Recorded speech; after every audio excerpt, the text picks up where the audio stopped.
Into the overnight, we'll see those temperatures fall down into the 40s. We've got this ridge of high pressure system that is going to keep us dry and mild, and we've got an active polar jet stream here that's pretty much pushing in all the moisture, the atmospheric river to the north, sliding down into the middle part of the country and keeping the Midwest kind of in the bullseye of storm after storm with cold air and some snowy conditions. Meanwhile, we stay dry and mild. We'll let you know how warm it will continue to be. The windy weather that continues to be an issue in Wyoming, and I'm searching for snow. We'll talk about more of that coming up in my first alert weather forecast. All right, Sean, thank you. And folks, before you head out, make sure to download our 2 News weather app. That way you can get live radar and weather alerts right to your phone, and that app is free to download. Who has tried to dispel the false narrative of what has been tried to be placed upon me as a person.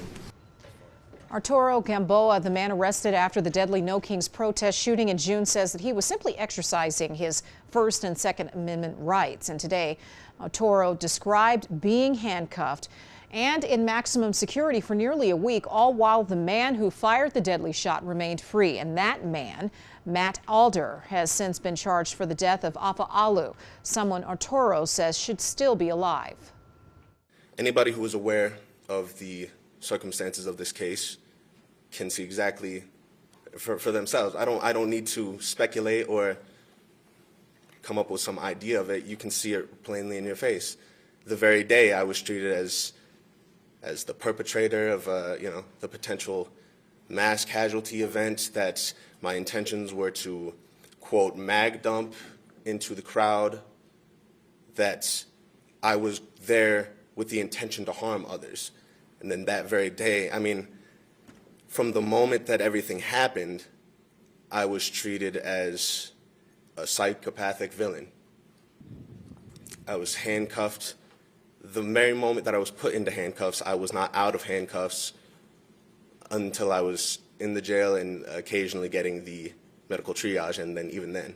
The most time that I spent unhandcuffed outside of chains was within the confines of a maximum security cell. So in that regard, even in the days following, every step along the way, the entire thing has been that the understanding that I did not shoot anybody, I did not fire a single shot, I did not have any ammunition in the rifle. However, the blame was placed squarely on my shoulders. The news organizations, the media, created a false narrative and created something so that they could make their own profit, so that they could make their speculatory gestures, so that they could get their headlines off of my name, my face, even in the few futile attempts of trying to defend me. They would still even use verbiage that is deeply biased, and that still painted me out to be the perpetrator of something, or that I had the intention of being the perpetrator of something. I'm grateful to God each and every single day for each and every single blessing that I'm granted. I'm grateful to be alive. I'm grateful to be out of the concrete plantation of the jail facility. I'm grateful that even if it is light and only to please a certain amount of people, that the correct decision has been made. I think that from day one that, I should have never been in the position that I was, and it was a violation of my natural, constitutional, and human rights at the end of the day. Seeing these photos of your injuries that you sustained that day, and looking back and seeing those, is this something you're still dealing with? Do you have scars? Do you have sustained injuries? Yes. Yeah. I mean, I don't know if that would be too much to pull it out on camera, but I do have the scars in the same area on the left side. My finger is looking much better. So, but yeah, I mean, the physical scars have healed much quicker than I expect the mental and emotional scars to. Sitting in the jail cell in maximum security, hearing grown men scream, yell, the subpar food, the subpar water, being led around and fully chained on a chain leash, being dog walked around just simply to make a phone call to my mother, having to call my mom and my dad, leaning down, trying to get the receiver up to my mouth and things like that. I mean, that will do a lot of harm. I think that any person who has been burdened with having to rely on structures and systems of oppression and hold the weight of truth within them would agree to how difficult of a circumstance it is. What's next for you? Well, I think my mom and I are going to go to lunch at some point. No, so what's next is going to be continued community work, continual mutual aid, continual organizing, once again doing whatever is in my capacity to try and make a good material change within my community, within my state, within my country, and should God see fit, and should God give me the tools, the world, if I could. Will you continue to open? Last week, we spoke with a Utah criminal defense lawyer who says the manslaughter charge in this shooting should never have been filed. Clayton Sims insists the shooting he calls a tragedy was motivated by self-defense and trying to protect others. Brian Malahi has more from this attorney who defended another shooter whose claim of self-defense was affirmed by the Utah Supreme Court. Should the DA have charged Matt Alder with manslaughter in the shooting death at the No Kings protest? Absolutely not. Defense lawyer Clayton Sims. You could act if you're trying to prevent other people from being injured, so you're defending yourself and third persons. The DA acknowledged Alder was afraid of the worst when he saw a man with an automatic rifle at the protest, recounting this from Alder. Please, God, don't let me have to fire, but I want people to be as safe as I can. Though Alder fired several shots, the DA's team filed the manslaughter charge over a single bullet that missed its target and instead killed innocent bystander Afa Ah Loo. In this case, our argument is that that third bullet was reckless, and if it is reckless, it is manslaughter. It was an accident, it was a mistake. It's a tragedy. Someone has died. And so doing nothing doesn't feel satisfying. That emotions are high and you do want something to happen. You want some resolution. You want some resolution. Some sense of justice. Right, some sense of justice, someone convicted of this, but the truth is that self-defense applies. Currently, Utah law allows anyone 21 years old and older to openly carry a firearm on a public street or in any other place not prohibited by state or federal law. Some of the few public places where you cannot open carry include courthouses, most schools, and airports. Laws are different for private property, including churches. If you go to an LDS church, you can't carry a gun in there. If you go to watch jazz, you can't carry a gun there. Those are private folks. But when it comes to any dangers that are inherently created in public space, that is the responsibility of our public policy makers. People between 18 and 21 years old can only open carry an unloaded firearm without a permit. College campuses also have their own rules. Back in August, the University of Utah updated its policy for guns on campus. The U says anyone 18 years old or older and has a current Utah concealed weapon permit may now open carry on campus. Previously, anyone who had a gun on campus had to keep it concealed. The university says that they updated this policy to comply with state law. And taking a quick look at how Utah laws compare to other states, according to the United States Concealed Carry Association, all the green states that you see here on the map allow open carry without a permit. The yellow states require permits to open carry. The orange ones are anomalous, meaning that the law is different depending on what part of the state you're in. The 4 red states, California, Florida, and Illinois, and New York, do not allow open carry whatsoever. And we'll keep you updated on the charges stemming from the protest shooting and the efforts to change the state's gun laws on KUTV.com and the 2 News app.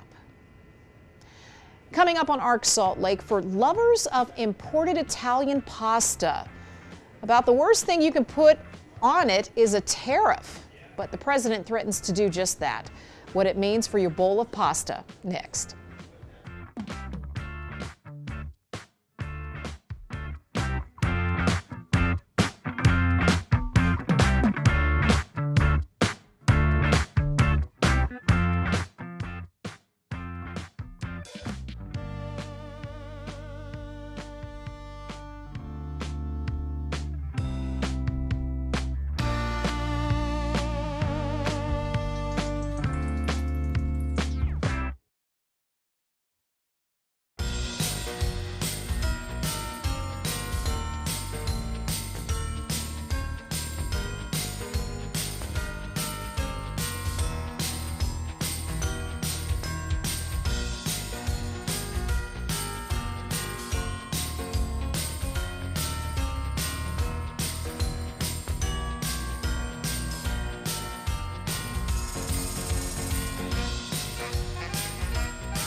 Some popular brands of pasta could either cost a lot more or even disappear from grocery store shelves. And that's if President Trump's proposed tariff on Italian pasta becomes a reality. In tonight's Eye on Your Money, Christina Flores found out a local shop that's been selling pasta for decades isn't waiting on tariffs to decide the fate of its business.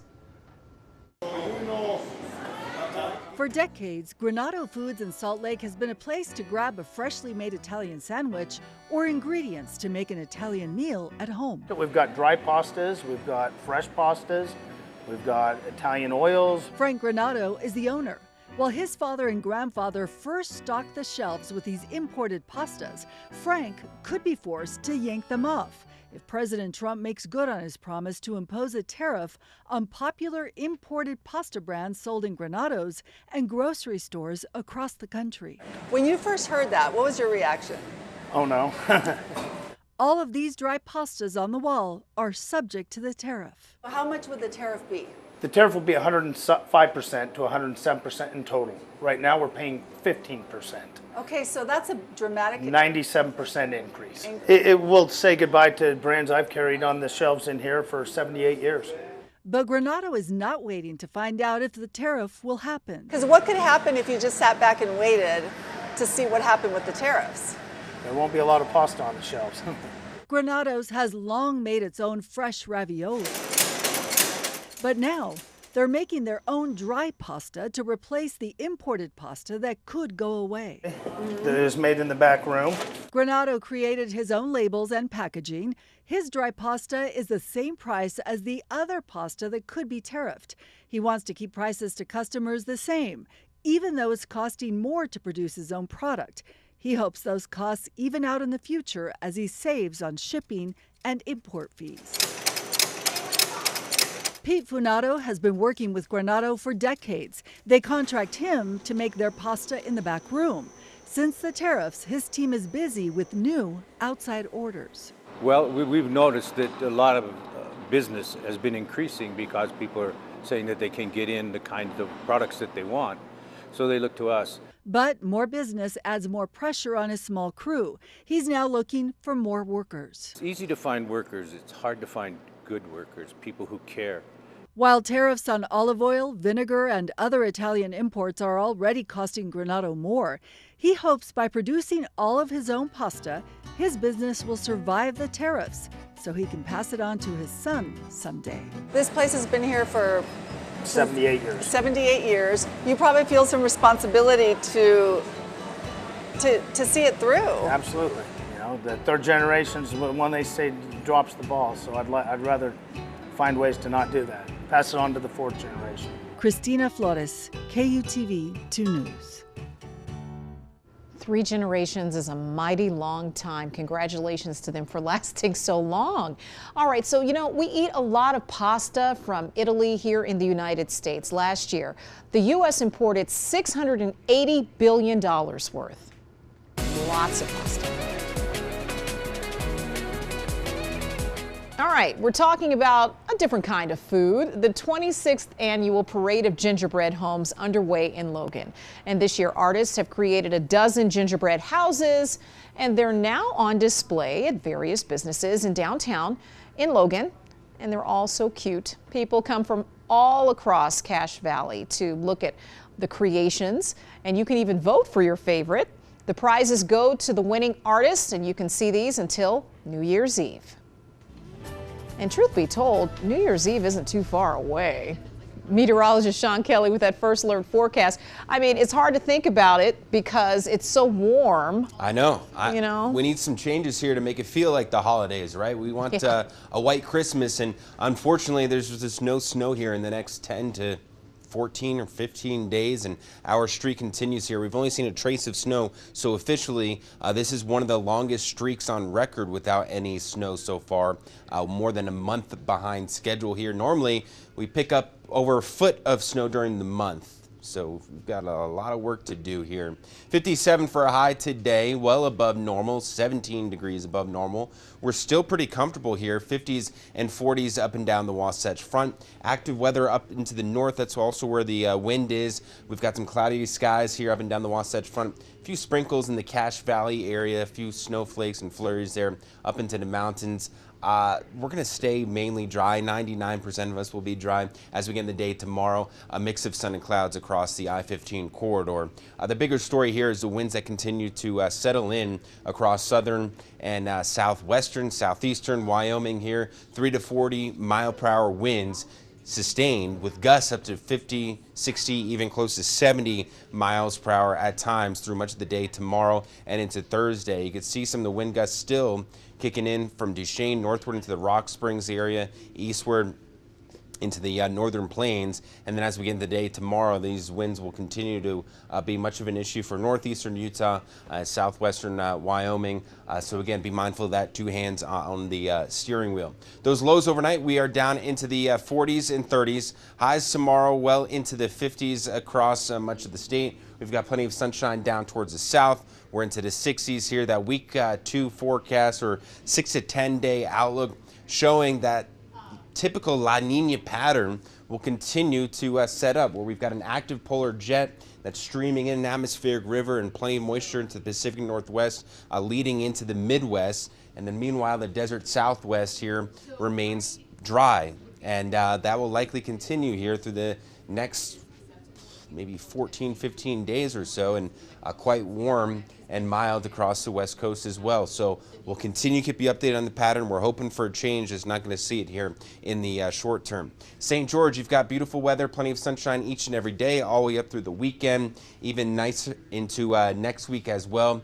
And then across the Wasatch Front, we're dealing with hazy sunshine.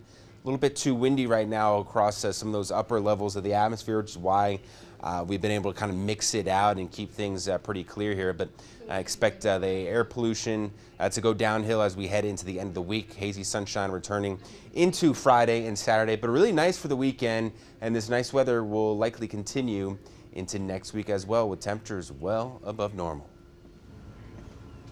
All right, John, thank you. It's hard to believe Christmas is right around the corner. Coming up on Arc Salt Lake, if you're looking for love and you want to be on TV, well, we have a story just for you. Details straight ahead.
All right, get this. You could soon take part in one of the most watched dating competitions out there. Leaders from the hit show Love Island, they're looking for Utah singles to join their upcoming roster. If you've ever seen this show, it follows a group of islanders who live together on the Fijian Islands searching for love. Leaders from Love Islands USA are now accepting submissions and would love to hear from Utahns. Oh, that would be interesting. Okay, so check this out. Crocs releasing a new limited edition line featuring SpongeBob SquarePants characters. Along with SpongeBob, there's Patrick and, of course, Squidward. Oh man, they did Squidward dirty there. The company released SpongeBob and Patrick Crocs last year, but fans were sad that Squidward wasn't included.